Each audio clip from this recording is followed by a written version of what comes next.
जहां पाकिस्तान समेत दुनिया भर में तुर्क ड्रामा सीरियल अर्तुगरुल को पजीराई मिल रही है, वहीं इसके नाकदीन में भी कमी नहीं है। लेकिन जब हम ऐसे पाकिस्तानी फनकारों की बात करते हैं जो अर्तुगरुल जैसे इस्लामी और तारीखी ड्रामा पर तनकीद करते हैं तो हैरत होती है, क्योंकि शायद इनके ऐसे अज़ाइम हैं जो इन्हें इस्लाम दुश्मनी पर उकसाते हैं।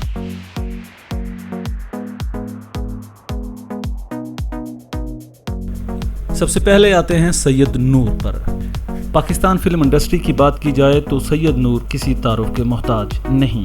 जहां वो पाकिस्तानी सिनेमा को जिंदा रखने के लिए कोशां हैं तो दूसरी जानिब वो अर्तुगरुल पर भी तनकीद करते नजर आए। निजी टीवी के एक प्रोग्राम में सैयद नूर का कहना था कि पहली 2 इकसात के बाद ड्रामा देखना छोड़ ही दिया। सीरीज में सिर्फ 4 ही घोड़े नजर आए जिन्हें बार बार दिखाया जा रहा है। तो सैयद नूर साहब से गुजारिश है कि जहां ड्रामा सीरियल अर्तुगरुल की दुनिया की 60 ज़बानों में तर्जमे हो चुके हैं, वहीं आपकी किसी एक फिल्म के सिर्फ 6 ज़बानों में भी डबिंग नहीं हुई। आपने तो अपनी फिल्मों में ऐसी बेहूदगी को फ़रोग़ दिया जिससे पाकिस्तानी लोग सिनेमा से ही दूर हो गए। अर्तुगरुल में तो नमाज की अहमियत और अल्लाह वालों से लो लगाने का दर्स दिया गया, लेकिन पाकिस्तानी और खुसूसन सैयद नूर की फिल्मों में नौजवान नस्ल को पेरारदी के अलावा कुछ भी नहीं दिया।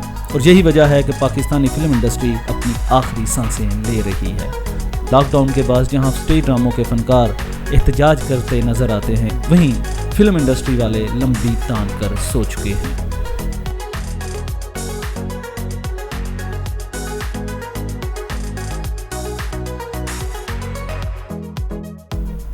फिल्म इंडस्ट्री में जहां सैयद नूर अर्तुगरुल के खिलाफ बात करते नजर आए, वहीं शान जैसे अदाकार भी पीछे ना रहे। अपने ट्विटर पैगाम में शान का कहना है कि हमारी तारीख और हमारे हीरोज़ को तलाश करने की कोशिश करें, जिसके जवाब में शान पर भी तनकीद के खूब निश्तर चले और सोशल मीडिया सार्फिन ने खूब दिल की भड़ास निकाली। फिर शान ने जवाब में कहा कि हमारे लेजेंड्स और तारीखी हीरोज़ पर ड्रामे और फिल्में बननी चाहिए ताकि हमारे बच्चे हमारे हीरोज़ के बारे में जान सकें और तारीख को भी ना भूलें।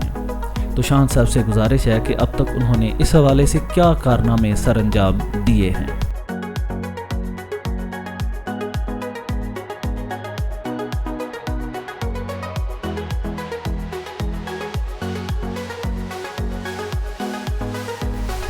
लक्स स्टाइल अवार्ड्स में अपनी बेबाकी और बेहयाई से शोहरत पाने वाले यासिर हुसैन भी अर्तुगरुल सीरीज़ के खिलाफ बयानबाजी से बाज न आए।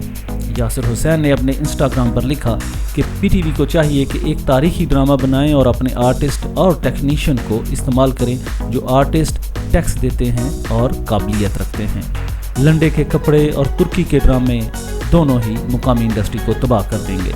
जब आपके भाई को बैंक से, बहन को स्कूल से और अब्बू को इनकी नौकरी से निकाल कर तुर्किश लोगों को नौकरियां दी जाएंगी तो शायद आपको अंदाज़ा होगा कि मैं क्या कह रहा हूँ।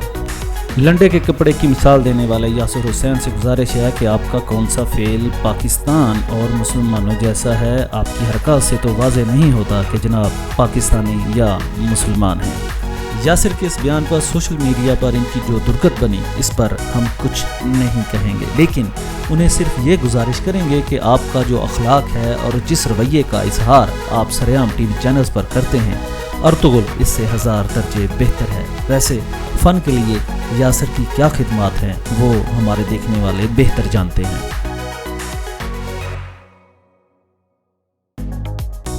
भारतीय टीवी प्रोग्राम में फ़न का लोहा मनवाने वाले नसीम विकी ने अर्तुगरुल पर नापसंदीदगी का इजहार करते हुए कहा कि यूट्यूब पर बहुत सी चीज़ें भी पसंद की जाती हैं, हमारी अपनी प्रोडक्शन क्या है। सैयद नूर के बयान पर उन्होंने तबसरा करने से इनकार कर दिया, जिससे ज़ाहिर होता है कि उन्हें ऐसे ड्रामे बिल्कुल पसंद नहीं जिनमें इस्लामी और अच्छी बातें बताई जाएं। अपने स्टेज ड्रामों में जैसी ज़ुबान नसीम विकी और दीगर फनकार इस्तेमाल करते हैं, इससे अंदाज़ा भी होता है कि ये ड्रामा नसीम विकी के लेवल का नहीं है। नसीम विकी ने कभी भारतीय मीडिया पर तनकीद नहीं की, लेकिन तुर्क ड्रामों पर शायद इसलिए कर रहे हैं कि वहाँ उन्हें काम नहीं मिल सकता। लेकिन भारत में हमारे बेशतर अदाकार जाने के ख्वाहिशमंद हैं, बल्कि इन अदाकारों के साथ तस्वीरें बनाकर ऐसा महसूस करते हैं जैसे उन्होंने बहुत बड़ा तीर मार लिया हो।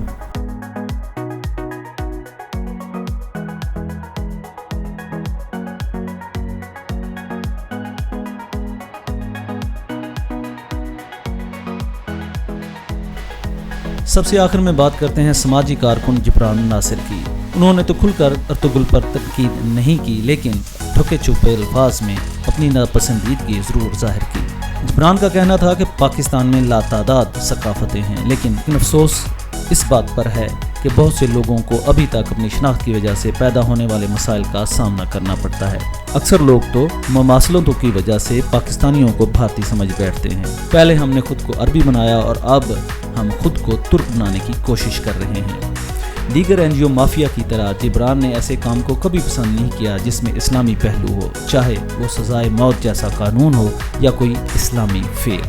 ہاں، شاید اگر ترکی والے ہماری NGOs کو فنڈنگ کرتے تو شاید یہ تمام NGO مافیا ارطغرل کے گن گا رہا ہوتا۔